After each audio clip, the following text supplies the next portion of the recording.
ഏഷ്യയിലെ രണ്ടാമത്തെ വലിയ ആർച്ച് ഡാമായ ഇടുക്കി അണക്കെട്ടിന്റെ ചരിത്രം ഇനി കാണികൾക്ക് മുന്നിൽ ദൃശ്യവിസ്മയമായി തെളിയും. അണക്കെട്ടിന്റെ കൂറ്റൻ പ്രതലത്തിൽ വീഡിയോ ഇഫക്റ്റുകളോടെ ലേസർ ഷോ അവതരിപ്പിക്കാനുള്ള പ്രാരംഭ പ്രവർത്തനങ്ങൾക്ക് തുടക്കമായി. KSEBിക്ക് കീഴിലുള്ള കേരള ഹൈഡൽ ടൂറിസം സെന്ററാണ് ഈ പദ്ധതി നടപ്പാക്കുന്നത്. അണക്കെട്ടിന്റെ 400 അടി വീതിയും 500 അടി ഉയരവുമുള്ള ഭീമൻ പ്രതലമാണ് രാത്രിയിൽ ലേസർ ഷോയ്ക്കായി സ്ക്രീനായി ഉപയോഗിക്കുക. അണക്കെട്ടിന് 500 മീറ്റർ മാറി കാണികൾക്കായി 500 പേർക്ക് ഇരിക്കാവുന്ന ഗാലറി സജ്ജമാക്കും.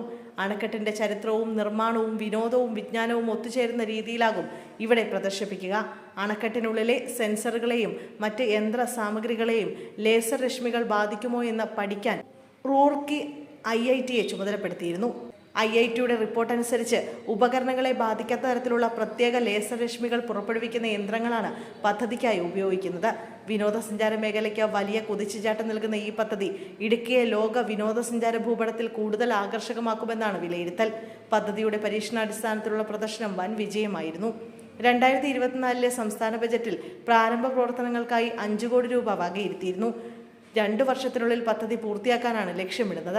30 കോടി രൂപയാണ് പദ്ധതിക്കായി പ്രതീക്ഷിക്കുന്നത്. വൈദ്യുത മന്ത്രി K കൃഷ്ണൻകുട്ടി പദ്ധതിയുടെ ശിലാസ്ഥാപനം ഓൺലൈനായി നിർവഹിച്ചു. ഇതോടൊപ്പം ഇടുക്കിയിൽ ഒരു മൾട്ടിപ്ലക്സ് തിയേറ്റർ നിർമ്മിക്കുന്നതിനായി 10 കോടി രൂപയുടെ ഭരണാനുമതി ലഭിച്ചതായും മന്ത്രി റോഷി അഗസ്റ്റിൻ അറിയിച്ചു.